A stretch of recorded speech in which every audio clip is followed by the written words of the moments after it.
नमस्कार साथियों, मेरा नाम है अशोक पांडे और मेरे चैनल जैवित अशोक में आपका स्वागत है। फ्रेंड्स, आज हम इंडियन इकोनॉमी के मॉड्यूल डी में चैप्टर नंबर 30 का पार्ट 3 करेंगे। फ्रेंड्स, ये चैप्टर है मनी मार्केट के बारे में और सर इसी के साथ में ये पूरा का पूरा चैप्टर हमारा कवर हो जाएगा। दो टॉपिक हमें पढ़ने हैं, एक है ट्राई पार्टी रेपो और दूसरा है BRDS बिल रीडिस्काउंटिंग। ये दो टॉपिक हम पढ़ेंगे। ट्राई पार्टी रेपो क्या होता है, फिर उसी में ही eligibility criteria tri party agent के लिए क्या होता है ये जानेंगे और एडवांटेजेस क्या है ट्राई पार्टी रेपो के ये भी जानेंगे और साथ ही साथ में बिल रीडिस्काउंटिंग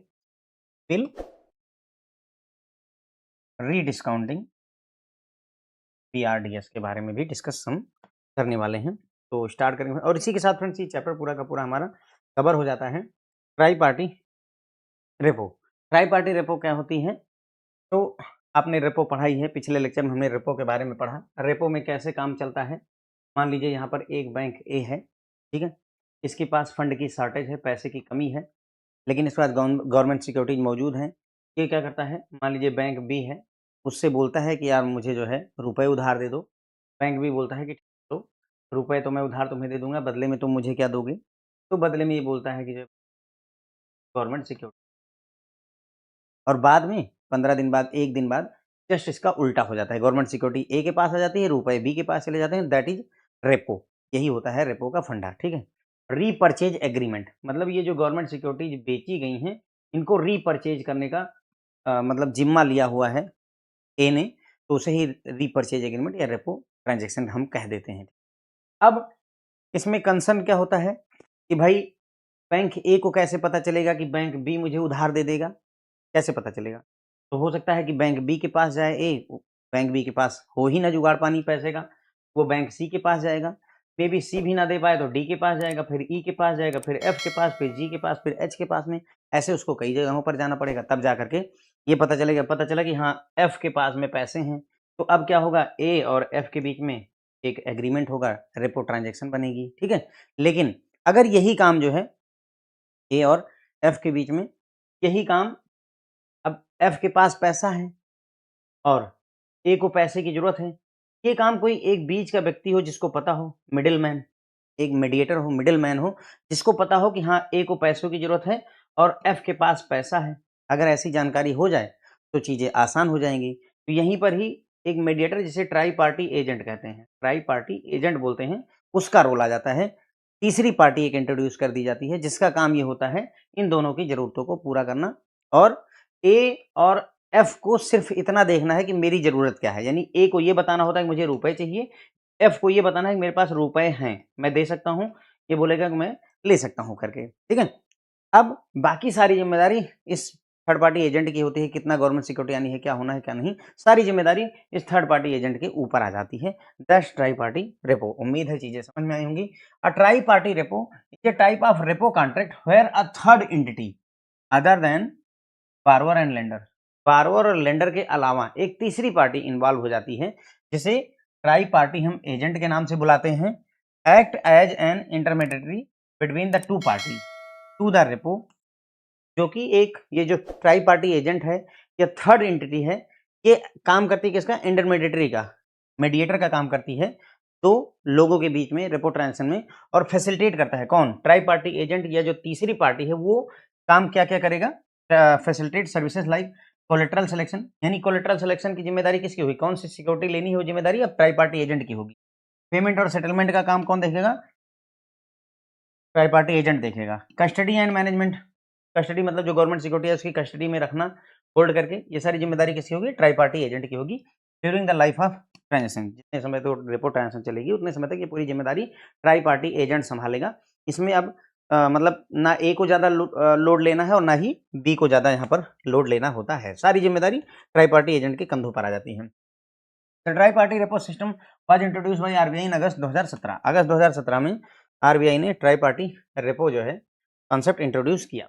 अब एक एग्जांपल देखते हैं, अ सिंपल एग्जांपल, जिससे कि आपको चीज़ें क्लियर हो जाएँ। ओके, ये बुक के बाहर का कॉन्सेप्ट है, बुक में नहीं दिया हुआ है, लेकिन आपको समझने में मदद करेगा, तो इसलिए एग्जांपल से समझिए इसको क्या-क्या हो रहा है। Let's say bank A need rupees 100 crore in cash for 1 day to meet its regulatory requirement. यानी उसकी सीआरआर में पैसों की कमी, सीआरआर के खाते में तो उसको 100 करोड़ रुपए एक दिन के लिए चाहिए। दूसरा एक म्यूचुअल फंड बी है जिसके पास 100 करोड़ रुपए हैं, पेयर में पड़े हुए हैं, आइडल पड़े हुए हैं, रखा हुआ है और वो चाहता है कि कुछ इंटरेस्ट ओवरनाइट में या एक दिन के लिए कमा लिया जाए। और यहाँ पर एक सीसीआईएल है, clearing corporation of India limited, जो कि ट्राई पार्टी एजेंट का काम कर रहा है।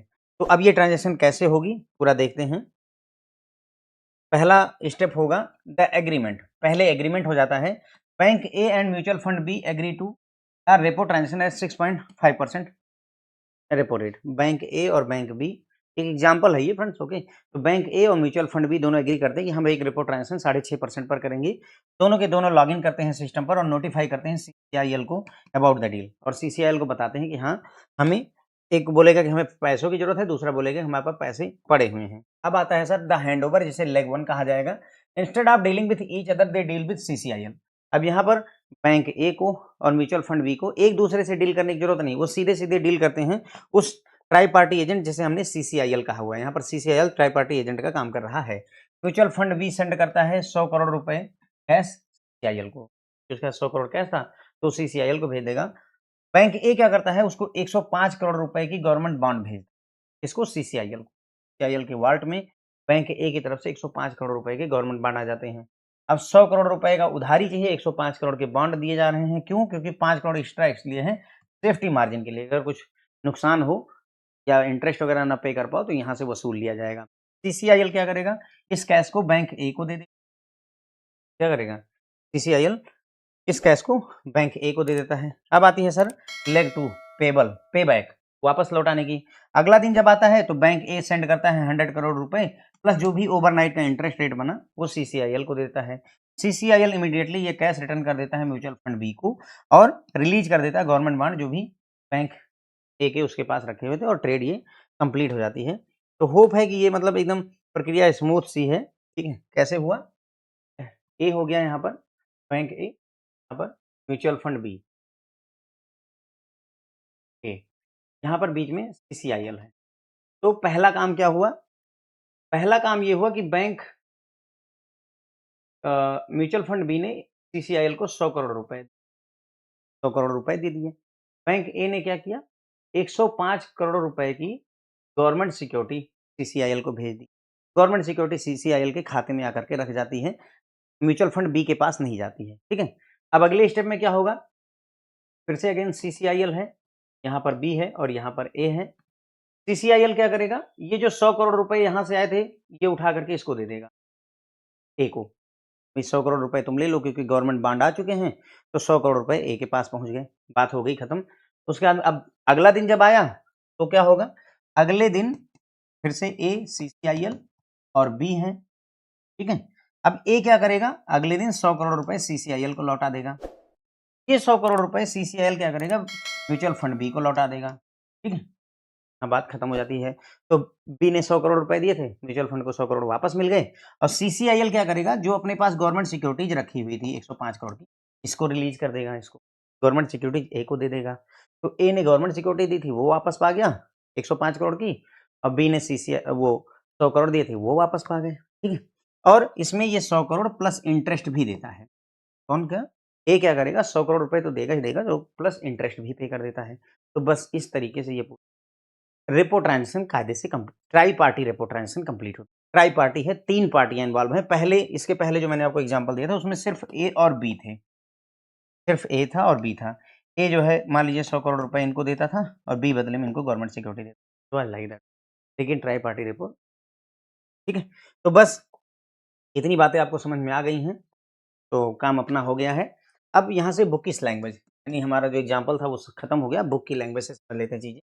The differentiating factor in case of tri party repo from the market repo is the presence of third party which is known as tri party agent. इन्होंने बोला कि भाई अगर हम नॉर्मल रेपो से ट्राई पार्टी रेपो की अगर compare करें तो क्या डिफरेंस है, इसमें एक थर्ड पार्टी और मौजूद हो जाती है जिसको हमने ट्राई पार्टी एजेंट का नाम दिया हुआ है।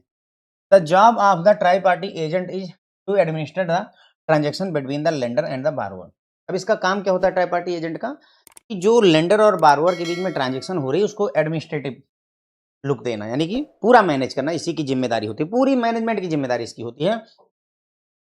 बारोअर क्या करेगा, जिसको उधार लेना है वो गवर्नमेंट सिक्योरिटी देगा, लेंडर क्या करेगा, रुपए देगा, बस इससे अलावा इनको कोई लेना देना नहीं होता।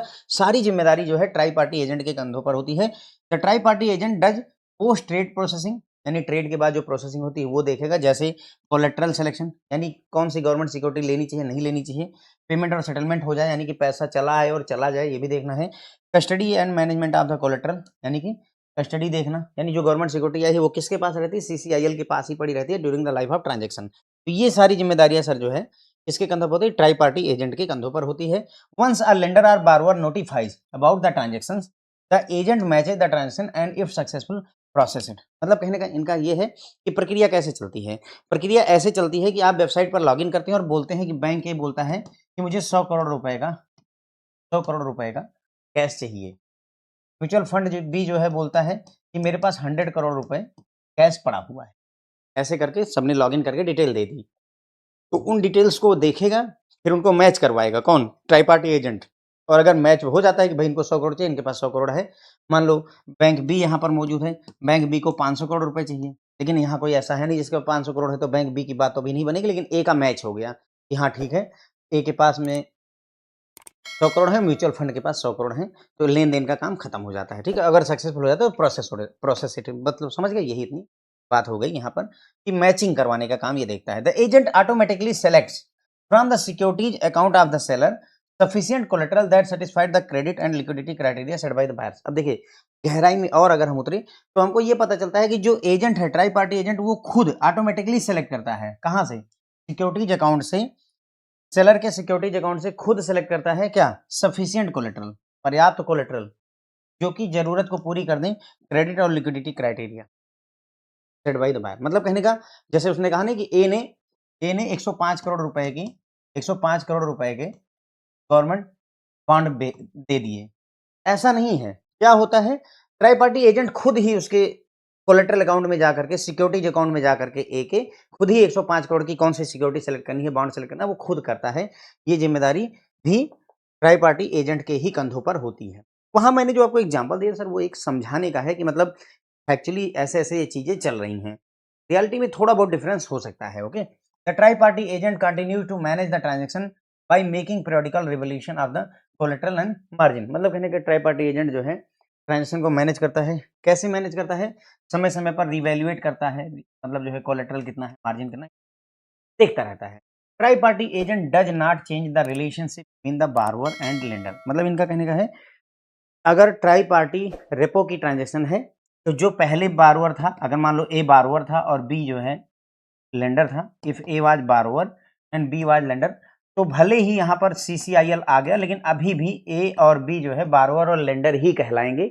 ऐसा नहीं कि इनका नाम कुछ बदल जाएगा, ऐसा नहीं कि ए बारोअर हो गया, सीसीआईएल लेंडर हो गया, और यहाँ पर सीसीआईएल जो है बारोअर हो गया, बी लेंडर हो गया, ऐसा कोई कहानी नहीं चलती है। अभी भी ए बारोअर है और बी लेंडर है, यानी जिसको पैसे लेने हैं वो उधार ले रहा है, जिसको पैसे देने उधार दे रहा है, वही बोल रहे हैं। ठीक है, तो रिलेशनशिप नहीं बदलती है। And he does not participate in the risk of transaction. और इसके अलावा सीसीआईएल जो है रिस्क में भी पार्टिसिपेट नहीं करता है।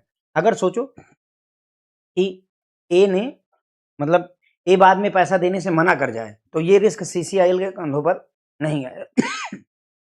तो अगर पैसा देने से मना कर जाए, तो भाई जो डिफ़ॉल्ट करेगा वही झेलेगा। यानी कि मान लो ए ने पैसा देने से मना कर दिया, तो बी के सर पे रिस्क आएगा। बी ने गवर्नमेंट सिक्योरिटी देने से मना कर दिया, तो ए को रिस्क झेलना पड़ेगा। सीसीआईएल यहाँ पर रिस्क लेने नहीं आता है। In case of any default, the impact still falls entirely on the defaulting party. मतलब अगर डिफ़ॉल्ट होता है, तो उसका प्रभाव जो है डिफ़ॉल्टिंग पार्टी के ऊपर होगा। सीसीआईएल यहाँ पर कोई ज़िम्मेदारी लेने वाला नहीं है। फिर आगे इन्होंने बताया भाई कि जो सीसीआईएल है और NSE, clearing corporation India limited और नेशनल स्टॉक एक्सचेंज, ये 2 अप्रूव्ड ट्राई पार्टी एजेंट, सीसीआईएल और NSE 2 approved try party agent हैं हमारे यहाँ पर। ठीक है, तो 2 ही ट्राई पार्टी एजेंट अप्रूव हैं अभी तक। कौन-कौन से, सीसीआईएल और एनएसई, दोनों को मैंने रेड कर रखा है। ये लाइन ही पूरी रेड है। संभावना है कि आपसे यहाँ पर क्वेश्चन पूछे। फिर आता है अगला कि भाई एलिजिबिलिटी क्राइटेरिया क्या होता है। तो मैं फिर से एक बार यहाँ पर ट्राई पार्टी रेपो को हम ब्रीफ करते हैं। ट्राई पार्टी रेपो में हमने समझा कि ये एक रेपो कॉन्ट्रैक्ट ही होता है, बस यहाँ पर एक थर्ड एंटिटी इंट्रोड्यूस हो जाती है, जिसे ट्राई पार्टी एजेंट कहते हैं। ये बारोअर और लेंडर के अलावा एक तीसरी पार्टी होती है, जो कि इंटरमीडिएटरी का काम करती है 2 पार्टियों के बीच में। इसका काम होता है कोलेटरल का सिलेक्शन करना, payment settlement, custody and management of the securities, ठीक है। ट्राई पार्टी रेपो आरबीआई ने अगस्त 2017 में इंट्रोड्यूस किया। फिर हमने ये पूरा एग्जांपल देखा था, उसी समय हमने इसको बहुत अच्छे से समझा था, तो मुझे नहीं लगता इस पर हमें कोई ज़्यादा डिस्कस की जरूरत है। डिफरेंशिएटिंग फैक्टर अगर देखा जाए ट्राई पार्टी रेपो में और मार्केट रेपो में, तो यहाँ पर ट्राई पार्टी रेपो में एक तीसरी पार्टी आ जाती है, जिसे ट्राई पार्टी हम एजेंट कह देते हैं।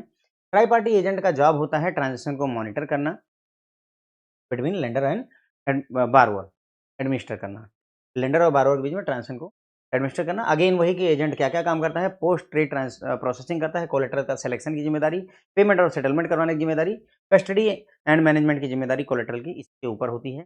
एक बार लेंडर और बारोअर नोटिफाई करते हैं ट्रांजेक्शन के बारे में, तो एजेंट उन ट्रांजेक्शन को मैच करते हैं और अगर जो है सक्सेसफुल होता है तो इसको प्रोसेस कर देते हैं। एजेंट ऑटोमेटिकली सेलेक्ट करते हैं सिक्योरिटीज अकाउंट ऑफ सेलर से सफिशिएंट कोलेटरल, जो कि क्रेडिट और लिक्विडिटी क्राइटेरिया को सेटिस्फाई करता है। मतलब एजेंट की ही जिम्मेदारी होती है कोलेटरल को सेलेक्ट करने की भी, ठीक है। ट्राई पार्टी एजेंट ट्रांजेक्शन को मैनेज करते रहते हैं जब तक कि ट्रांजेक्शन पूरी तरह से खत्म नहीं हो जाती है। ट्राई पार्टी एजेंट जो है रिलेशनशिप नहीं बदलता है बारोअर और लेंडर के बीच में। बारोअर और लेंडर सेम उसी तरीके से बारोअर और लेंडर ही कहलाते हैं, भले ही वहाँ पर ट्राई पार्टी एजेंट बीच में इन्वॉल्व हो गया है। और रिस्क ट्रांजेक्शन में भी वो इन्वॉल्व नहीं होता है, यानी रिस्क सीसीआईएल के कंधों पर नहीं होता है। जो भी पार्टी डिफॉल्ट करेगी उसको भोगना ही है, ठीक है। सीसीआईएल और एनएससी दो अप्रूव ट्राई पार्टी एजेंट हैं मौके पर, सिर्फ दो ही ट्राई पार्टी एजेंट पर मौजूद हैं। अब आगे बढ़ते हैं फ्रेंड्स और बात करते हैं, अगर जो है कोई व्यक्ति या कोई व्यक्ति तो क्या ही, कोई कंपनी, कोई इंस्टीट्यूशन अगर जो है ट्राई पार्टी एजेंट बनता है तो उसके लिए एलिजिबिलिटी क्राइटेरिया क्या रखा है आरबीआई ने। अभी मौके पर 2 ही अलाउ हैं, हो सकता है भविष्य में और भी लोगों को या कंपनियों को अलाउ किया जाए। तो एलिजिबिलिटी क्राइटेरिया में ट्राई पार्टी एजेंट बनने के लिए क्या-क्या होना चाहिए? All tri party agent need prior authorisation from Reserve Bank at that in that capacity, यानी आरबीआई से आपको लाइसेंस चाहिए होगा, ऑथराइजेशन चाहिए होगा, तभी आप ट्राई पार्टी एजेंट बन सकते हैं।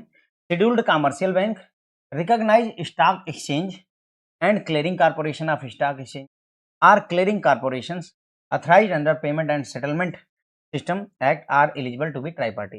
इन्होंने बोला भाई कि देखो शेड्यूल्ड कमर्शियल बैंक भी चाहे तो ट्राईपार्टी एजेंट बन सकता है, रिकॉग्नाइज्ड स्टॉक एक्सचेंज भी बन सकता है, यानी जैसे एनएससी बीएससी वगैरह हो गया, ये भी जो है बन सकते हैं। इसके अलावा क्लियरिंग कॉर्पोरेशन, जिनको पेमेंट एंड सेटलमेंट में अप्रूवल मिला हुआ है कि पेमेंट एंड सेटलमेंट में उन्हें क्लियरिंग कॉर्पोरेशन के नाम से मतलब मान्यता मिली हुई है, तो वो भी ट्राई पार्टी एजेंट का काम कर सकते हैं। तो जैसा कि अभी आप देखें तो एनएससी है और सीसीआईएल है, सीआईएल 2 हैं हमारे पास। तो इसका मतलब ये हुआ इन्होंने रिकॉग्नाइज्ड स्टॉक एक्सचेंज से उठाया हुआ है और ये वाला clearing corporation authorised under payment and settlement को ले रखा है। अभी तक किसी शेड्यूल्ड कमर्शियल बैंक को ये जिम्मेदारी नहीं दी गई है। तो भविष्य में संभव है कि कोई न कोई शेड्यूल्ड कमर्शियल बैंक हो जिसको ट्राई पार्टी एजेंट बनने का मौका मिले फ्रेंड्स, ओके। उसके बाद आगे बढ़ते हैं। Applicant should have minimum paid up equity share capital of ₹25 crore. तो कोई भी एप्लीकेंट अगर ट्राई पार्टी एजेंट बनना चाहता है तो उसकी minimum paid up equity capital 25 crore रुपए की होनी चाहिए, ठीक है। तो ये ध्यान रखिएगा, 25 करोड़ में भी एग्जाम में पूछ ले। The applicant should have past experience of at least 5 years the financial sector in India और abroad, preferably in custody, clearing and settlement services. तो जो भी एप्लीकेंट ट्राई पार्टी एजेंट बनना चाहता है उसको कम से कम 5 वर्षों का फाइनेंशियल सेक्टर का अनुभव होना चाहिए, चाहे इंडिया में चाहे विदेश में, और खास करके उसका जो एक्सपीरियंस होना चाहिए वो कस्टडी सर्विसेज में, क्लियरिंग एंड सेटलमेंट सर्विसेज में होना चाहिए। An applicant will not be eligible for authorization as an agent if within the last 5 year it has been subject to adverse regulatory action और action by Reserve Bank of India consider materialise. मतलब कहने का अगर पिछले 5 वर्षों में किसी भी तरीके का कोई एक्शन आरबीआई ने इनके ऊपर ले रखा है, रेगुलेटरी या फिर जो है दंडात्मक कोई कार्रवाई हुई है, तो उस केस में इनको अप्रूवल नहीं मिलेगा, उनको ट्राई पार्टी एजेंट नहीं बनाया जा सकता, ओके। फिर आता है सर अगला टॉपिक हमारा कि भाई ट्राई पार्टी रेपो के एडवांटेज क्या है, आखिर फायदा क्या हुआ ट्राई पार्टी रेपो लाने का, ठीक है। तो since the tri party repo system like the market repo system includes corporate bonds, the system was introduced in order to provide depth and liquidity in the corporate bond market. तो इन्होंने कहा भाई कि देखो चाहे रेपो हो और चाहे ट्राई पार्टी रेपो हो, दोनों केसेस में कारपोरेट बॉन्ड्स को एज सिक्योरिटी दिया जा सकता है, एज ए कोलेटरल दिया जा सकता है कारपोरेट बॉन्ड्स को। तो अगर कारपोरेट बॉन्ड्स को आप सिक्योरिटी या कोलेटरल के तौर पर दे सकते हैं, तो इससे क्या हुआ कि जो कारपोरेट बॉन्ड की जो मार्केट है उसमें डेप्थ और लिक्विडिटी बढ़ी, यानी उसमें ट्रेड बढ़ना शुरू हुआ, एक फायदा ये हुआ। दूसरा, another important advantage of employing tri party agency services in repo is to elevate the burden of collateral management on one or both of the parties by delegating the collateral management to the tri-party agent। और दूसरा फायदा ये हुआ कि भाई collateral management की जिम्मेदारी सीधे सीधे ट्राई पार्टी एजेंट के कंधों पर चली गई। तो अब ना बारोअर को इसकी चिंता लेनी है और ना ही लेंडर को। अनदर इंपॉर्टेंट एडवांटेज, दूसरा इंपॉर्टेंट एडवांटेज है ट्राई पार्टी एजेंसी को एम्प्लॉय करने का इन repo is elevate the burden of collateral management, मतलब कोलेटरल मैनेजमेंट की जो जिम्मेदारी है उसको कम कर देना, एक पार्टी के ऊपर या दोनों पार्टी के ऊपर। ठीक है, क्यों? क्योंकि अब इस कोलेटरल मैनेजमेंट की जिम्मेदारी हमने किसको दे दी है? उठा करके ट्राई पार्टी। तो दो फायदा हो गया, एक तो कारपोरेट बॉन्ड में लिक्विडिटी बढ़ी, कारपोरेट बॉन्ड में बहुत ज्यादा ट्रांजेक्शन होने लगी क्योंकि कारपोरेट बॉन्ड को as a collateral tri party repo में देना शुरू किया। रेपो में भी देते थे, ध्यान रखिएगा, रेपो में भी देते थे, ट्राई पार्टी रेपो में भी देते थे। कारपोरेट बॉन्ड में लिक्विडिटी और डेप्थ बढ़ी। और दूसरा ये हुआ कि कोलेटरल मैनेजमेंट की जिम्मेदारी अब लेंडर और बारोअर के कंधे से हट करके सीधे ट्राई पार्टी के एजेंट में, ट्राई पार्टी एजेंट के कंधों पर चली जाती है। तो ये दो हमारे फायदे हो जाते हैं। फिर आ जाती है सर हमारी अगली अगला टॉपिक आ जाता है, ये तो मैंने बता ही दिया आपको कि दो ट्राई पार्टी एजेंट मौके पर हैं, CCIL और NSE। ठीक है, ये नेशनल स्टॉक एक्सचेंज और ये clearing corporation India limited. Eligibility criteria में हमने देखा भाई कि अगर आप ट्राई पार्टी एजेंट बनना चाहते हैं तो आपको RBI से अथराइजेशन चाहिए, scheduled commercial bank, stock exchange हो गए या क्लियरिंग कॉर्पोरेशन जिन्हें पेमेंट एंड सेटलमेंट एक्ट 2007 के तहत अप्रूवल मिला हुआ है, वही ट्राई पार्टी एजेंट का काम कर सकते हैं। अगर कोई भी ट्राई पार्टी एजेंट बनना चाहता है तो उसको कम से कम उसको minimum paid up capital 25 crore की होनी चाहिए। अगर आप ट्राई पार्टी एजेंट बनना चाहते हो तो मिनिमम पेड अप कैपिटल कितनी होनी चाहिए? 25 करोड़ की होनी चाहिए, 25 करोड़ की। और पास्ट एक्सपीरियंस आपका एटलीस्ट 5 ईयर का होना चाहिए financial sector. You should have the experience in the financial sector. और खास करके वो अगर आपका experience custody, clearing and settlement services में तो और अच्छा रहेगा। अगर पिछले 5 वर्षों में किसी एप्लीकेंट के ऊपर RBI ने किसी तरीके का रेगुलेटरी एक्शन लिया हुआ है या किसी तरीके की दंडात्मक या पुनिटिव कार्रवाई करी हुई है तो उसको ट्राई पार्टी एजेंट नहीं बनाया जा सकता है। फिर आता है भाई कि ट्राई पार्टी रेपो से फायदे क्या हुए? तो दो फायदा हुआ, एक तो हमारी कारपोरेट बॉन्ड की मार्केट जो है ज़्यादा लिक्विड हो गई क्योंकि अब इसकी खरीद बेच बढ़ गई। दूसरा फायदा ये हुआ कि कोलेटरल मैनेजमेंट की जिम्मेदारी से दोनों पार्टियां, एक पार्टी को छुट्टी मिल गई, लेंडर या बारोअर या दोनों को ही मुक्ति मिल गई क्योंकि कोलेटरल मैनेजमेंट की जिम्मेदारी अब ट्राई पार्टी एजेंट के कंधों पर रख दी गई है। ठीक है, आगे बढ़ेंगे फ्रेंड्स और अगला टॉपिक हम लेंगे bill rediscounting. Bill rediscounting scheme. तो बिल रीडिस्काउंटिंग स्कीम क्या होती है समझते हैं। PRDS is the discounting of trade bills which has already been purchased by bank from customer are discounted by bank for the customers। तब मतलब क्या है समझते हैं। इस पूरी भाषा को समझने के लिए पहले हम एक कॉन्सेप्ट को अच्छे से, ये अगर स्टार लगा हुआ है तो मैंने फिर से बताया आपको ये बुक के बाहर की चीज, लेकिन हमारे समझने में हमारी मदद करे। तो भाई हम बात किसकी कर रहे हैं? बिल रीडिस्काउंटिंग। रीडिस्काउंटिंग, तो पहले हम ये जाने कि भाई बिल डिस्काउंटिंग क्या होता है, फिर हम ये जाने कि बिल रीडिस्काउंटिंग क्या होता है। करेक्ट है? तो बिल डिस्काउंटिंग देखेंगे, फिर बिल रीडिस्काउंटिंग देखेंगे। समझते हैं। बिल डिस्काउंटिंग का मतलब होता है a business sells an unpaid invoice a bill to their bank to get immediate cash, the bank hold the bill until the due date, that's bill discounting. क्या हो रहा है? जैसे मान लीजिए कि आपने 10 कार जो है बेची अपने डीलर को। आप बड़े होलसेलर हैं, आपने 10 कार जो है अपने डीलर को बेची और पता चला इसका टोटल 3 करोड़ रुपए का बिल बना। कितने का बिल बना सर? 3 करोड़ रुपए का बिल। लेकिन ये पेमेंट जो है 6 महीने बाद मिलेगी। क्यूसांस पीरियड है, मतलब आज से 6 महीने बाद पेमेंट मिलेगी। उधारी पर धंधा चलता है, ये क्रेडिट पर हमें देना पड़ता है। तो ये बिल आज से 6 महीने बाद मिलेगा। लेकिन अब सोचिए कि हमें 3 करोड़ रुपए हमारे फँस गए ना, क्योंकि अगर हमारे पास 3 करोड़ रुपए होते तो हम कुछ और कार मंगवाते और उसको बेचते। तो ये इस जगह पर कॉन्सेप्ट क्या आता है, आप क्या करिए ये 3 करोड़ रुपए का बिल ले जाकर के बैंक के पास ले जाइए, बैंक को ये बिल दे दीजिए। बैंक क्या करेगा? खरीद लेगा इस बिल को। क्या करेगा? खरीद लेगा। पर सर बैंक क्यों खरीदेगा? वो इतना लफड़ा क्यों लेगा? बैंक इसलिए खरीदेगा सर क्योंकि बैंक क्या करेगा, आपको इमीडिएटली वो 2 करोड़ 90 लाख रुपए दे देगा। और 10 लाख रुपए नहीं देगा आपको। क्यों नहीं देगा? कि भाई तुमको 3 करोड़ के बिल के बदले में तुरंत पैसा चाहिए और बैंक को 6 महीने बाद मिलेगा। तो बैंक ये बोलता है कि यार कोई बात नहीं, तुम 2 करोड़ 90 लाख मेरे से अभी ले लो, अभी ले जाओ और 10 लाख रुपए मैं तुमको नहीं दूँगा। डिस्काउंट मार दिया उसने। बैंक ने क्या किया? इस 3 करोड़ बिल पे 10 लाख का डिस्काउंट दे दिया, डिस्काउंट कर दिया। That's bill discounting. इसको बिल डिस्काउंटिंग कहते हैं क्योंकि बिल पर डिस्काउंट हो गया। ठीक है? तो 10 लाख रुपए अब इसमें कस्टमर का क्या फ़ायदा, बैंक का क्या फ़ायदा? भई कस्टमर का फ़ायदा ये है कि जो 3 करोड़ रुपए आज से 6 महीने बाद मिलने थे, वो आज ही मिल गए 290। भले कम मिले मुझे लेकिन मिल गए मुझे। अब मैं 290 की कार खरीदूँगा और 290 की कार फिर बेचूँगा, तो हो सकता है कि मैं प्रॉफ़िट कमा लूँ, 20-25 लाख का कमा लूँ। यहाँ तो मुझे 10 ही लाख का नुकसान हो रहा है एक तरीके से, समझ गए? बैंकों को क्या फ़ायदा हुआ? बैंक को फ़ायदा ये हुआ कि वो 6 महीने इंतज़ार करेगा और 290 की जगह पर 3 करोड़ रुपए पूरा का पूरा पाएगा, तो बैंक को 10 लाख रुपए का फ़ायदा हो गया। तो इस तरीके से दोनों पार्टियों को फ़ायदा हो जाता है। तो यही प्रक्रिया फ्रेंड्स बिल डिस्काउंटिंग है। तो अ बिल सेलर, अब डेफिनिशन से देखिए, a business sells a unpaid invoice या बिल टू देयर बैंक।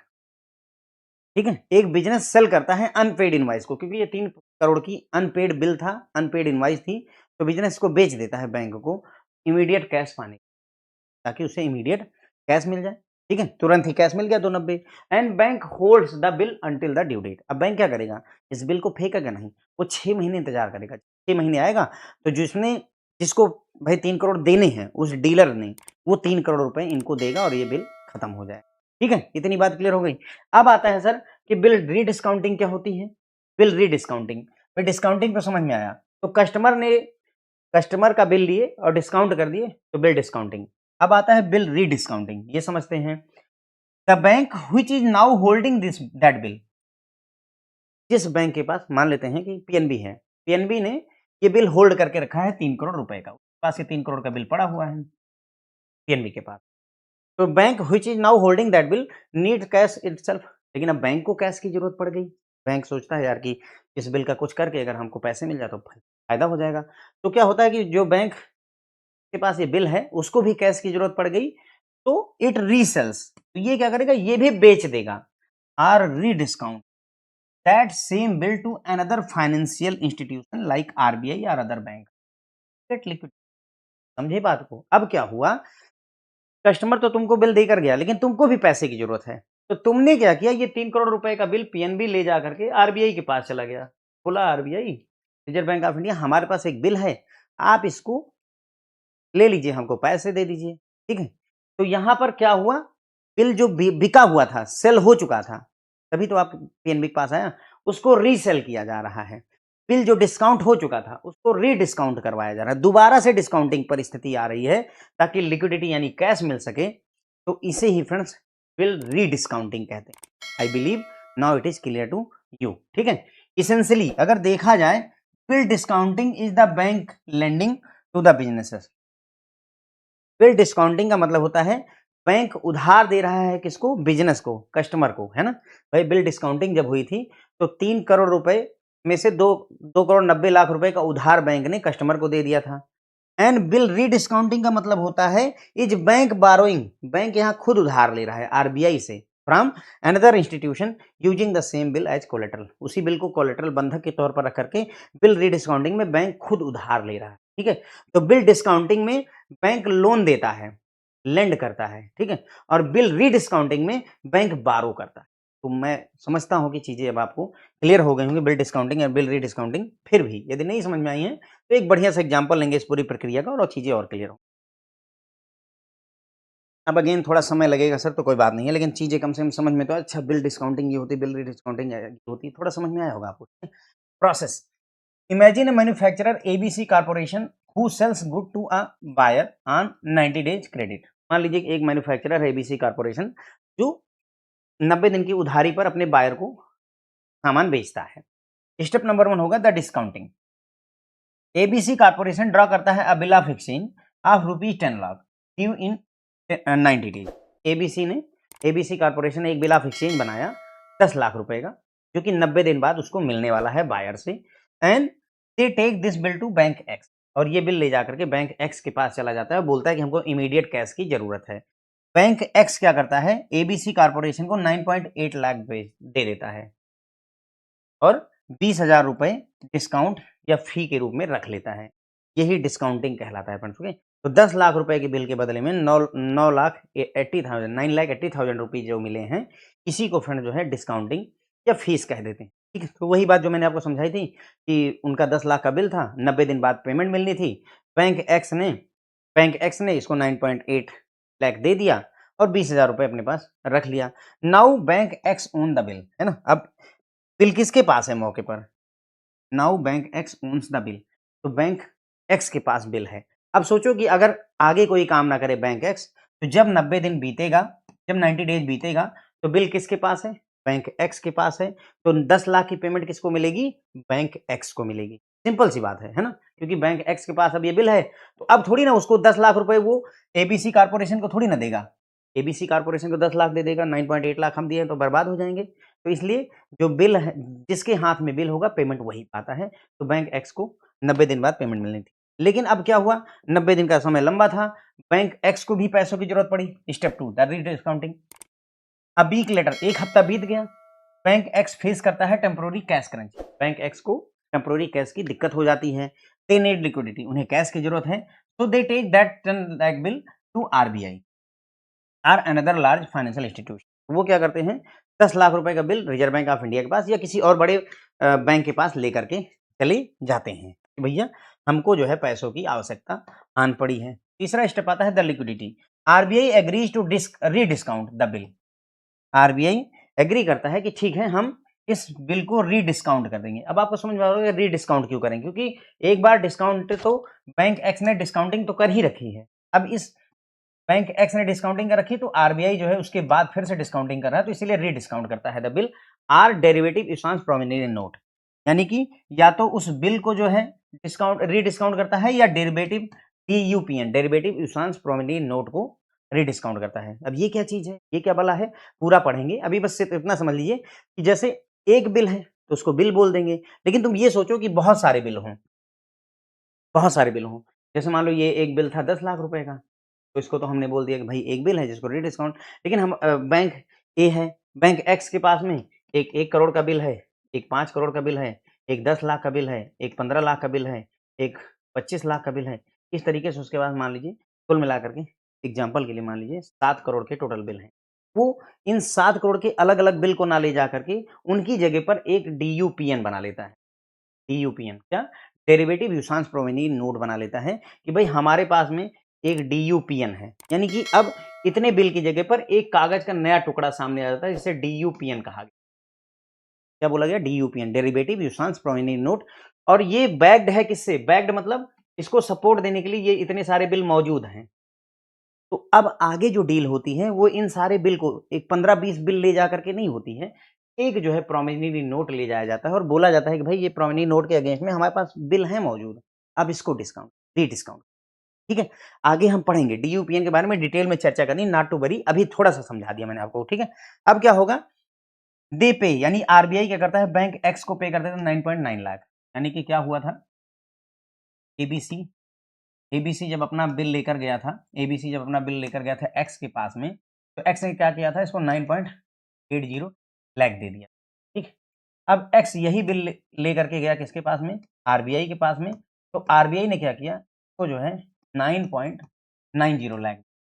ऐसा क्यों हुआ, उसको 9.80 दिया था इसने और ये 9.9 क्यों, क्योंकि स्मॉलर डिस्काउंट मिला है, क्योंकि the bill is now closer to the maturity, maturity के पास आ गया है। सोचो कि एक हफ्ते के बाद ना क्रंच हुआ होता, अब वीक लेटर की जगह सोचो 60 डेज के बाद में अगर क्रंच हुआ होता, तो 30 ही दिन बचे मैच्योर होने में, तो समय कम है, तो और ज़्यादा जो है वैल्यू मिल जाएगी। ठीक है, तो इसीलिए डिस्काउंट कम किया गया यहाँ पर, इसलिए आरबीआई ने इसको 9.90 लाख रुपीज दे दिया। ठीक है, अब ये रीडिस्काउंटिंग हो गई, ये क्या हो गई, रीडिस्काउंटिंग हो गई। अब आता है मेच्योरिटी। मेच्योरिटी पर क्या होगा, step 4 maturity, when the 90 days are up the original buyer जिसने शुरू में एबीसी कार्ड से उधार लिया था, पेज द फुल 10 लाख रुपए to the holder of the bill. इसको पे करेगा होल्डर ऑफ द बिल, और हमारे केस में आरबीआई को। क्यों, क्योंकि भाई एबीसी कार्प से एक्स के पास आया था और एक्स से ये बिल आरबीआई के पास जा रहा है। अभी मौके पर होल्डर कौन है, आरबीआई है, तो पूरी की पूरी 10 लाख की पेमेंट आरबीआई के पास चली है। आरबीआई कितना कमाता है सर, 10,000 रुपए कमाता है। एक्स कितना कमाता है सर, 20,000 रुपए कमाता है। एक्स जब ये डील किया और 20,000 कमाया तो इसे बिल डिस्काउंटिंग कहा गया। आरबीआई ने जब यही काम किया तो इसे बिल रीडिस्काउंटिंग कहा। ठीक है, तो बस इतनी सी बात है sir.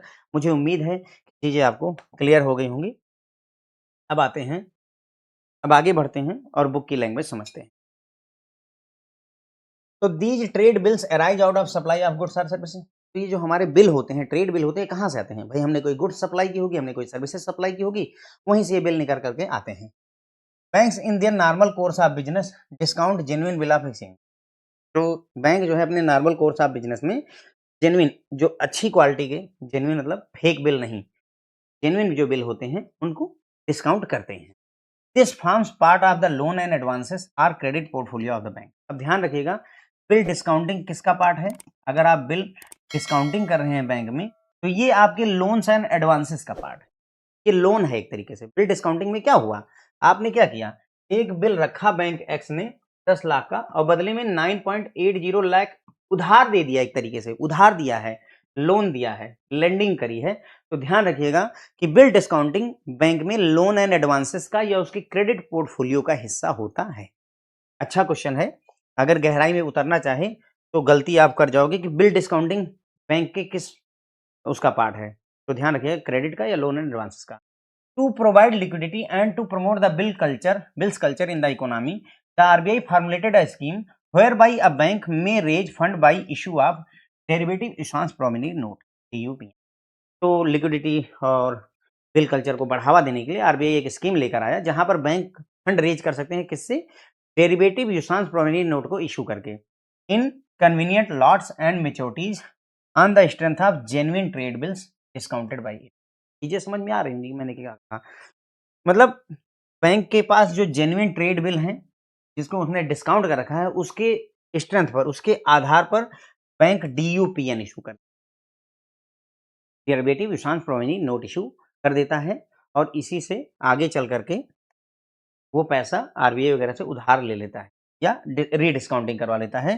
This scheme is known as bill rediscounting scheme. इसी स्कीम को ही हम बिल रीडिस्काउंटिंग स्कीम कहते हैं, क्योंकि हम जो ये डीयूपीएन है इसको रीडिस्काउंट करवाते हैं आरबीआई वगैरह से या दूसरे बड़े बैंक से, तो इसीलिए इसे बीआरडीएस, बिल रीडिस्काउंटिंग स्कीम कहा जाता है। अब देखो, हमने एग्जाम्पल पढ़ा हुआ है तो चीजें समझ में आ रही है कि अच्छा हाँ, यहाँ पर ये क्या बात कही जा रही है। और यहाँ पर इन्होंने कहा कि कन्वीनियंट लॉट्स एंड मेच्योरिटीज, मतलब कहते हैं कन्वीनियंट लॉट मैच्योरिटी का मतलब क्या है कि डेरिवेटिव इशुआंस प्रोमिसरी नोट में कितने डीयूपीएन इशू करने हैं, 10 की लॉट लानी है, 100 की लॉट लेकर आनी है, मैच्योरिटी 6 महीने की रखनी है, 3 महीने की रखनी है, वो सारी चीजें यहाँ पर डिसाइड किया जा सकता है। अब आता है सर कि minimum tenor of BRDS transaction is 15 days and maximum tenor is 90 days. Question पूछा जा सकता है ये सर कि बिल रीडिस्काउंटिंग स्कीम में मिनिमम ट्रांजेक्शन का मतलब जो ट्रांजेक्शन आपको लेनी है, यानी कम से कम कितने दिन के लिए रीडिस्काउंट करवाना है, तो कम से कम 15 दिन के लिए, और मैक्सिमम कितने दिन के लिए रीडिस्काउंटिंग की जा सकती है, तो मैक्सिमम 90 डेज के लिए रीडिस्काउंटिंग की जा सकती है। The bank borrowing under the BRDS scheme issues a derivative issuance promissory note to the lender as well as a certificate that the bank holds eligible bill equal to the amount of the transaction on its book। मतलब कहने का, जो भी bank BRDS scheme के तहत उधार लेता है, रीडिस्काउंट करवाता है, ठीक है, वो एक इशू करता है क्या? डीयूपीएन, derivative issuance promissory note issue करता है, और साथ ही साथ में एक सर्टिफिकेट भी देता है जिसमें वो ये बताता है, सर्टिफिकेट देता है इस बात का कि बैंक जैसे डीयूपीएन अगर 7 करोड़ रुपए का है तो एक सर्टिफिकेट देगा कि हाँ, हमारे पास में 7 करोड़ रुपए के एलिजिबल बिल मौजूद हैं। ठीक है, 7 करोड़ रुपए के हमारे पास बिल मौजूद है जिनके बिहार पर हमने ये डीयूपीएन इशू किया हुआ है। तो लेंडर को 2 चीजें देनी होंगी, एक तो डीयूपीएन देना होगा और साथ ही साथ एक सर्टिफिकेट देना होगा जो कि ये साबित करे कि हाँ, तुम्हारे पास में 7 करोड़ रुपए के बिल मौजूद है जिसको तुमने डिस्काउंट कर रखा है। ठीक है, The derivative issuance promissory note DUPN should be backed by unencumbered issuance bill of।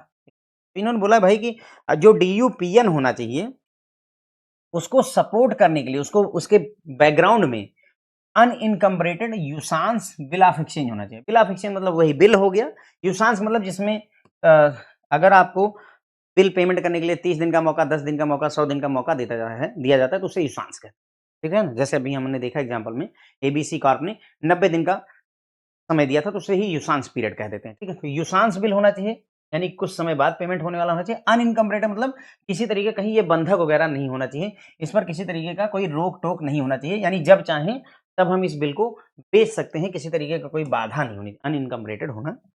Okay, the discounting bank will hold and continue to hold such unencumbered usance bill till the rate of maturity of the derivative usance providing, यानी कि जिस bank ने derivative usance providing note issue किया है उसने discounting की होगी, है ना, जो बिल हैं, ढेर सारे बिल हैं, उनको डिस्काउंटिंग की होगी। मान लेते हैं पीएनबी, जैसे या एक्स बैंक मान लेते हैं, हमारे एग्जांपल में एक्स बैंक है ना, एबीसी कॉर्प का जो बिल है वो एक्स बैंक के पास आ गया। इस एक्स बैंक ने क्या किया, डेरिवेटिव यूसांस प्रोविजनिंग नोट इशू कर दिए हैं। तो एक्स बैंक, जिसे डिस्काउंटिंग बैंक भी कहा जाएगा, उसको चाहिए कि जो ये एबीसी कॉर्प का जो बिल है उसको तब तक अपने पास होल्ड करके रखे जब तक कि मैच्योरिटी की डेट ना आ जाए, बीच में ना दे दे। ठीक है, in case any of the bills mature during the currency, मतलब इट्स लाइफ स्पैन, अगर कोई बिल जो है डेरिवेटिव यूसांस प्रोविजनिंग नोट के, मान लीजिए हमने डेरिवेटिव यूसांस प्रोविजनिंग नोट जो है 90 दिन का है हमारा, 90 डेज के लिए हमने ये ट्रांजेक्शन करी हुई है, लेकिन कोई ऐसा बिल है इसमें जो कि 30 दिन में मैच्योर हो जा रहा है। भाई जैसे 7 करोड़ के बिल थे हमारे, 7 करोड़ के बिल थे, उसमें से बाकी सब तो मान लीजिए 90 दिन के हैं, लेकिन एक बिल है, बाकी सब 90 दिन के हैं, एक बिल है जो 30 डेज मैच्योर हो रहा है और एक और बिल है जो कि 60 डेज में मैच्योर हो रहा है। तो क्या होगा? तो उसके लिए बोलते हैं, अगर मान लो कि भाई बिल 30 दिन में एक्सपायर हो रहा है और ये बिल मान लो 10 लाख रुपए का है, तो एक और 10 लाख रुपए का बिल आप लेकर के आओ जो इस पूरी मैच्योरिटी को कंप्लीट करे। दूसरा बिल यहाँ पर रखो इसके बिहाफ पर। अब 30 दिन के लिए तो बीत ही चुका है, तो 60 दिन के लिए एक 10 लाख का बिल और चाहिए होगा यहाँ पर, ताकि उसको वो एडजस्ट कर सके। और इसी तरीके से जो हमारा ये 60 दिन की मैच्योरिटी, जब 60 दिन बीतेगा तो ये वाला एक्सपायर कर जाएगा, तो अगले 30 दिन के लिए और जो है हमें एक बिल, मान लीजिए ये वाला जो है 2 करोड़ का है तो 2 करोड़ का बिल चाहिए, ताकि मतलब बैलेंस बना रहे। वही बात ये कह रहे हैं कि in case any of the bill mature during the currency, यानी कि यही बात है कि अगर कोई भी बिल मैच्योर होता है तो क्या होगा, in case of any bill mature during the currency, यानी कि life span of the derivative usance from any note, such bill should be replaced by fresh eligible bill discounted by the bank issuing such derivative from any note. तो वही है कि हमें इसको replace कर देना होगा नए बिल से। फिर आ जाता है डेरिवेटिव यूसांस प्रोविजनिंग नोट। मैंने कहा था ना कि हम इसके बारे में डिस्कस करेंगे, डेरिवेटिव यूसांस प्रोविजनिंग नोट के बारे में। तो DUPN, usance provisioning note drawn by the discounting bank against the underlying bill. तो DUPN क्या होता है? ये यूसांस प्रोविजनिंग नोट है, यानी ये पहली बात प्रोमिजरी नोट है जो कुछ समय बाद पे होगा, इसलिए यूसांस कहा गया। तो यूसांस प्रोविजनिंग नोट ड्रा किया जाता है किसके द्वारा? डिस्काउंटिंग बैंक द्वारा, ऐसा बैंक जिसने बिल को डिस्काउंट कर रखा है अगेंस्ट द अंडरलेइंग बिल्स। और किसके अगेंस्ट में ये यूसांस प्रोविजनिंग नोट इशू किया जाता है? उन बिल के अगेंस्ट में जो अंडरलेइंग हमारे पास मौजूद हैं। डेरिवेटिव मैंने पढ़ाया था, समोसा और आलू वाला कॉन्सेप्ट समझिएगा। डेरिवेटिव अंडरलेइंग बिल मतलब आलू हो गया, और ये जो DUPN है हमारा वो समोसा हो गया। ठीक है, मैंने आपको समझाया हुआ है, वही चीज यहाँ पर आएगी। While rediscounting the bills, actual endorsement and delivery of these bills are not necessary. Instead, this promising note is delivered. ये बोलते हैं कि जब रीडिस्काउंटिंग करने के लिए आपको आरबीआई जाना है तो ये एक्चुअल बिल की जरूरत नहीं है हमको। तुम सिर्फ ये प्रोमिनेंट नोट DUPN लेकर के आरबीआई के पास चले जाओ और बताओ कि मेरे पास 7 करोड़ रुपए के बिल पड़े हुए हैं, ठीक है, और उनका एक सर्टिफिकेट भी लगा दो साथ में कि हाँ हमारे पास 7 करोड़ के पड़े हैं, और उसी की सहायता से तुम रीडिस्काउंटिंग करवा सकते हो। Since this note drive it's value from the underlying bills, this is called derivative. क्योंकि भाई ये जो हमारा प्रोमिनेंट नोट है ये अपनी वैल्यू कहाँ से ड्राइव करता है? इसके बैकग्राउंड में जो अंडरलाइंग बिल है जिनको डिस्काउंट करके रखा हुआ है, तो इसीलिए इसे डेरिवेटिव कहा जाता है, डेरिवेटिव प्रोमिनेंट नोट कहा जाता है, क्योंकि इसकी वैल्यू एक अंडरलाइंग बिल से आ रही है, इन अंडरलाइंग बिल्स से आ रही है। ठीक है, तो इसीलिए इन्हें डेरिवेटिव कहा जाता है। समोसा और आलू वाली बात जो मैंने आपको समझी, अगर ध्यान होगा तो यहाँ पर बढ़िया फिट बैठेगी।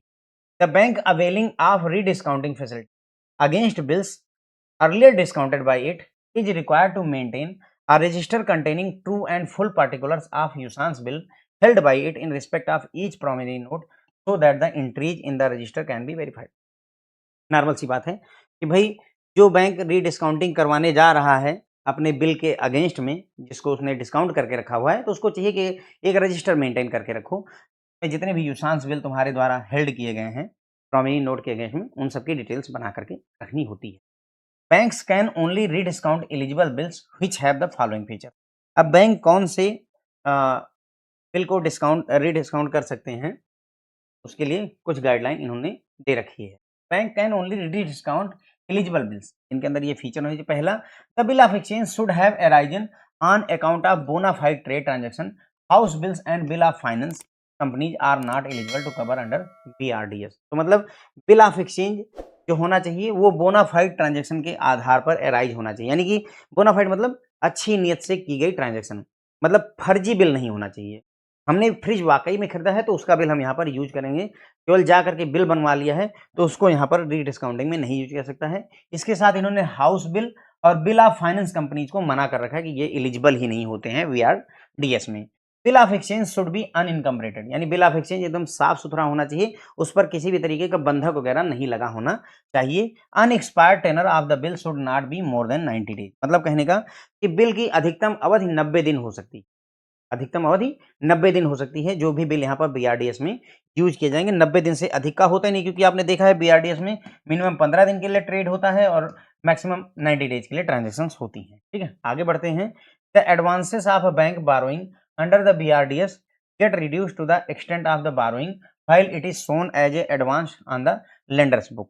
अब ये क्या बता रहे हैं भला, जो बैंक का एडवांस है, लोन है, borrowing under BRDS get reduce to the extent of borrowing, मतलब कहने का सोचिए बैंक एक्स था, पास में 10 लाख रुपए बिल था, 10 लाख रुपए बिल के अगेंस्ट 9.8 लाख रुपए दे रखे थे, 0.8 लाख दे रखे थे। फिर यही बिल एक्स RBI के पास लेकर गया, यहाँ पर उसने लेंडिंग कर रखे थे, RBI के पास लेकर गया और RBI से ये बिल वो RBI के पास लेकर गया और RBI ने इसको 9.90 लाख दे दी। ठीक है, तो ये बोलते हैं कि भाई इसने जो 9.8 लाख का उधार दे रखा था उसके अगेंस्ट में उसको 9.90 लाख रुपए कैश मिल गया है, तो इसका ये जो लोन अमाउंट है, जो लोन पोर्टफोलियो है, इतने से घट जाएगा, क्योंकि भाई तुमने उधार 9.8 मतलब 9,80,000 रुपए दे रखे थे और तुम्हें 9,90,000 रुपए मिल गए, कैश आ गया इसी बिल के अगेंस्ट में, तो जो तुम्हारी ये लोन था, तुम पहले बोलते थे ना कि मैंने इसको 9.8 लाख का लोन दे रखा है, वो अब खत्म हो गया, उतना घट गया, 9.8 लाख का लोन बचा ही कहाँ, क्योंकि इस लोन के अगेंस्ट में तुम पैसा ले चुके हो। और जो लेंडर है जिसने उधार दिया जैसे RBI ने, अब RBI का जो बुक है उसमें 9.9 लाख का लोन दिखने लगेगा, लोन दिखना शुरू हो जाएगा, तो वही वाला है while it is shown as advance on the lenders book.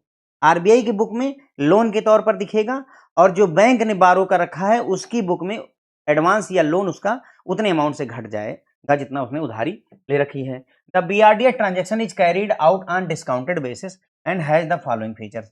जो BRDS ट्रांजेक्शन होती है फ्रेंड्स वो डिस्काउंट बेसिस पर करी जाती हैं, उनमें फीचर होता है इंटरेस्ट कैलकुलेट किया जाता है on actual upon 365 days basis. क्या मतलब है, BRDS में मान लो आपने 15 दिन के लिए अगर रीडिस्काउंटिंग करवा रखी है तो जो इंटरेस्ट लगेगा वो कैसे लगता है, एक्चुअल अपॉन 365 डेज के हिसाब से, यानी कि एक्चुअल 15 दिन के लिए उधार ले रखा है और पूरे साल में 365 दिन है, मल्टीप्लाइड बाई 100, इस तरीके से ये लगता है। मान लीजिए आपने 10,000 रुपये उधार पर ले रखा है, 6% साल का रेट ऑफ इंटरेस्ट है, तो क्या होगा, 10,000 रुपये पर 6% पूरे साल का है, लेकिन हमने उधारी 15 दिन के लिए ले रखी है 15 डिवाइड बाई, ये पूरा फंडा यहाँ पर चलेगा। इसका मतलब ये होता है, एक्चुअल का मतलब समझ गए कि एक्चुअल जितने नंबर ऑफ डेज के लिए, सोचो 42 दिन के लिए अगर आपने उधार रखा है तो यहाँ 42 डेज हम लिख देंगे अपॉन 365 बेसिस पर। तो 10,000 रुपये पूरे साल में कितना ब्याज लेना है, 6%, लेकिन हमने लिया कितने दिन में के लिए है, 15 दिन के, 15 डिवाइड चलता है। फिर आ जाता है sir, interest is calculated on front end basis and rounded off to the nearest rupee. The borrowers receive an amount which is the principal amount less the interest and discount. मतलब कहने interest जो है front end पर calculate किया जाता है। Front end पर calculate होने का क्या मतलब है, फ्रंट एंड पर कैलकुलेट होने का मतलब है कि सोचो अगर 10,000 रुपये का 10,000 रुपये की उधारी दी जा रही है 6% ब्याज पर और 15 दिन के लिए अगर दी जा रही है, तो मान लो ये पूरा कैलकुलेशन करके एक उदाहरण के तौर पर मान लो ये 500 रुपये, पूरा कैलकुलेशन 500 रुपये आ गए, तो बारोअर को ये 500 रुपये घटा करके सिर्फ 9,500 रुपये ही दिए जाते, ये फ्रंट एंड कैलकुलेशन। वही बोल रहे हैं interest is calculated on front end basis, round of किया जाता है नियरेस्ट रूपी को, यानी कि दशमलव में नहीं डिस्कस किया जाता है, डेसिमल में नहीं लेंगे, पैसे में नहीं, रुपए में कर देंगे। Borrower receives an amount which is principal amount less interest. तो बारोवर को वही अमाउंट मिलेगा जिसमें मूलधन में से इंटरेस्ट घटा दिया जाएगा, यानी बाद में हम इंटरेस्ट नहीं वसूलते, यही वसूल लेंगे पहले ही। किसी को उधार देना है, उस पर ब्याज 500 बनता है, तो पहले 500 काट लो, उसको 9,500 रुपए ही देने होंगे, 10,000 नहीं देना। समझ गए? ऐसे नियम क्या होता है कि पहले हम 10,000 उसको देंगे, ऐसे नियम क्या होता है कि पहले 10,000 रुपए हम उसको देंगे, बाद में वो हमको 10,500 रुपए वापस करे। बराबर है कि नहीं? 500 रुपए अगर ब्याज बना तो हमें 10,500 लौटाता है। लेकिन यहाँ ऐसा नहीं, यहाँ बैक एंड नहीं है, यहाँ फ्रंट एंड पर है। हम 10,000 रुपए में यदि 500 रुपए का ब्याज बन रहा है तो हम उसे 9,500 ही देते हैं, 10,000 देते ही नहीं है, तो सीधे काम ही खत्म। Okay, the lender receive the principal amount from the borrower on the maturity of the transaction, और लेंडर को पूरा प्रिंसिपल अमाउंट मिलता है। हुआ कि भाई 10,000 रुपए देने थे, उसमें 500 रुपए का ब्याज बना था, तो हमने उसको 9,500 रुपए आ गया, 9,500। जब वो लौटाएगा तो हमको कितना लौटाएगा? पूरे के पूरे 10,000 रुपए लौट। क्या करेगा? पूरा का पूरा मूलधन ही लौटाएगा भाई, तभी तो बात बनेगी। अगर हमने 9,500 रुपए दिए, वो 9,500 लौटा देगा तो ब्याज कहाँ मिला? ठीक है, तो जितना हमने मूलधन दिया था वो हम मूलधन वापस लेते हैं और ब्याज पहले ही काटे हुए होते हैं। The effective yield on the bill discounting is higher than the discount rate, मतलब जो एक्चुअल रिटर्न हमें मिलता है, जैसे हमने कहा कि 6% का ब्याज हम लगा रहे हैं, तो जो एक्चुअल रिटर्न है हमारा इस 6% से ज्यादा होता है, 6% से ज्यादा होता है, क्योंकि हम फ्रंट एंड पर ही काट चुके हो।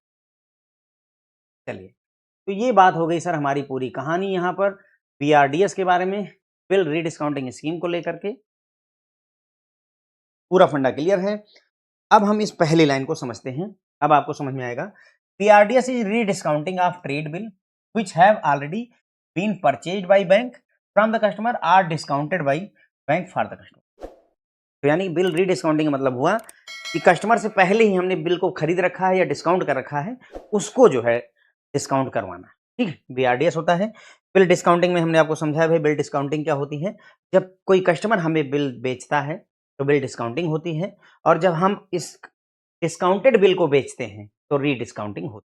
ये पूरा कॉन्सेप्ट आपको समझाया, पूरा एक एग्जांपल आपको दिया कि हाँ चीज़ें कैसे चल रही हैं। फिर ये जो ट्रेड बिल होता है, किसी गुड्स की सप्लाई या सर्विसेज की सप्लाई से निकल करके आता है। बिजनेस केवल मतलब बैंक जो है जेन्युइन बिल को ही, बिल ऑफ एक्सचेंज को ही डिस्काउंट करते हैं, और ये जो बिल डिस्काउंटिंग होती है ये लोन एंड एडवांसेस का पार्ट होती है। आरबीआई एक स्कीम लेकर आया है जिसमें डेरिवेटिव इशांश प्रोविजनरी नोट का यूज करके हम जो है रीडिस्काउंटिंग करवा सकते हैं। स्कीम को बिल रीडिस्काउंटिंग स्कीम कहा जाता है। मिनिमम टेनर बीआरडीएस ट्रांजेक्शन का 15 दिन होता है, मैक्सिमम 90 दिन का होता है। तो यहाँ पर बैंक जो बीआरडीएस स्कीम के तहत जो है बारो करना चाहते हैं, वो डेरिवेटिव इशांश प्रोविजनरी नोट इशू करते हैं लेंडर को, साथ ही साथ एक सर्टिफिकेट देते हैं जिसमें वे बताते हैं कि हाँ हमारे पास में जितने का 7 करोड़ का अगर डेरिवेटिव इशांश प्रोविजनरी नोट है तो उतने रुपए के बिल हमारे पास मौजूद है जिसको हमने डिस्काउंट कर रखा है। डेरिवेटिव इशांश प्रोविजनरी नोट जो है अनइनकमरेटेड इशांश बिल ऑफ एक्सचेंज से बैक्ड होना चाहिए, सपोर्टेड होना चाहिए। डिस्काउंटेड बिल को, डिस्काउंटिंग बैंक को चाहिए उस बिल को होल्ड करके रखे जब तक कि डेरिवेटिव इशांश प्रोविजनरी नोट का मैच्योरिटी ना आ जाए। ठीक है, अगर जो है किसी बिल की मैच्योरिटी जो है ये आपका जो डेरिवेटिव इशांश प्रोविजनरी नोट का 90 दिन का अगर है और कोई बिल जो है 30 दिन में मैच्योर हो रहा है, तो एक नया बिल आपको वहाँ पर उसकी जगह पर रखना पड़ता है, तभी ये डेरिवेटिव इशांश नोट का कॉन्सेप्ट आगे बढ़ पाएगा। फिर डेरिवेटिव इशांश प्रोविजनरी नोट में हमने बात की, ये जो है एक डिस्काउंटिंग बैंक द्वारा अंडरलाइंग बिल के आधार पर इशांश प्रोविजनरी नोट इश्यू किया जाता है।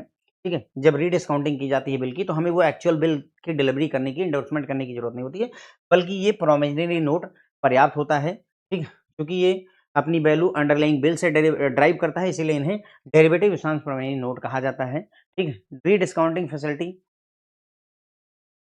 तो रीडिस्काउंटिंग फैसिलिटी आप ले रहे हैं ऐसे बिल की जिसको डिस्काउंट कर रखा है, तो आपको एक रजिस्टर बढ़िया से मेंटेन करना होता है। बात को हम चाहें तो इग्नोर भी कर सकते हैं, कोई बहुत बढ़िया बात यहाँ पर नहीं है। बिल रीडिस्काउंट किया सकता है बैंक के द्वारा, लेकिन उन बिल में कुछ खासियत होनी चाहिए, जैसे बिल ऑफ एक्सचेंज जो है बोनाफाइड ट्रांजेक्शन के लिए बना हो। हाउस बिल्स और bill of finance company allow नहीं होते हैं। बिल ऑफ एक्सचेंज अनइनकम्बरेटेड होना चाहिए, किसी तरह का कोई बंधक वगैरह नहीं होना चाहिए, और इसका जो है टेनर जो है बिल का 90 दिन से अधिक का नहीं होना चाहिए। अनएक्सपायर्ड टेनर मतलब जितना बचा हुआ समय है वो 90 दिन से अधिक का नहीं होना चाहिए। ठीक है? एडवांसेस ऑफ बैंक बोरोइंग मतलब जो बैंक बोरो करता है बीआरडीएस स्कीम के तहत उसका एडवांस घट जाता है और लेंडर के खाते में नया एडवांस दिखने लगता है। बीआरडीएस ट्रांज़ैक्शन डिस्काउंट बेसिस पर करी जाती हैं। डिस्काउंट बेसिस पर अब आपको समझ में आया होगा बीआरडीएस ट्रांज़ैक्शन डिस्काउंट बेसिस मतलब हमें 10,000 अगर देना है तो हम 9,500 देते हैं। क्यों? क्योंकि ₹500 हम ब्याज काट लेते हैं और इंटरेस्ट यहाँ पर एक्चुअल अपॉन 365 पर कैलकुलेट किया जाता है। ये ध्यान रखिएगा क्वेश्चन पूछा जा सकता है। बीआरडीएस में इंटरेस्ट एक्चुअल अपॉन 365 पर कैलकुलेट होता है। इंटरेस्ट फ्रंट एंड पर कैलकुलेट किया जाता है, रुपए पर राउंड ऑफ किया जाता है और बारोवर को मूलधन में से ब्याज घटा करके ही दिया जाता है। वापस जब पैसा लेंडर को मिलता है तो उसको पूरा का पूरा मूलधन वापस मिलता है और यहाँ पर जो इफेक्टिव यील्ड होती है यानी वास्तविक जो रिटर्न हमारा होता है वो बिल्ट जो हमने जिस डिस्काउंट रेट पर डिस्काउंट किया उससे ज़्यादा मिलता है। अगर हमने सालाना 6% का ब्याज दे रखा है तो हमें जो रिटर्न मिलेगा हो सकता है 6.2%, 6.3% ऐसा मिलता है। 6% से ज़्यादा मिलता है। क्यों? क्योंकि हम फ्रंट एंड पर ही पैसा वसूल चुके होते हैं। तो हमें भई हमने 10,000 देने थे, हमने 9,500 ही हज़ार दिए। तो ये जो ₹500 बचे इस पर हमको और कमाई हो जाती है क्योंकि पैसा हमारा गया नहीं जेब। तो बस सर यहीं पर बात खत्म हो जाती है, चैप्टर खत्म हो जाता है। थैंक यू सो मच उम्मीद है कि आपको समझ में आएगा, पसंद आएगा। देखिए लॉन्ग ड्यूरेशन वाले हमारी ये क्लासेस हैं, आपको समय देना पड़ेगा, आपको चीज़ें सीखनी पड़ेंगी और यकीन मानिए यू स्टडी लाइक दिस फिर मतलब कुछ भी बचेगा नहीं सर, आपका अच्छा रिस्पॉन्स हमें। Thank you so much.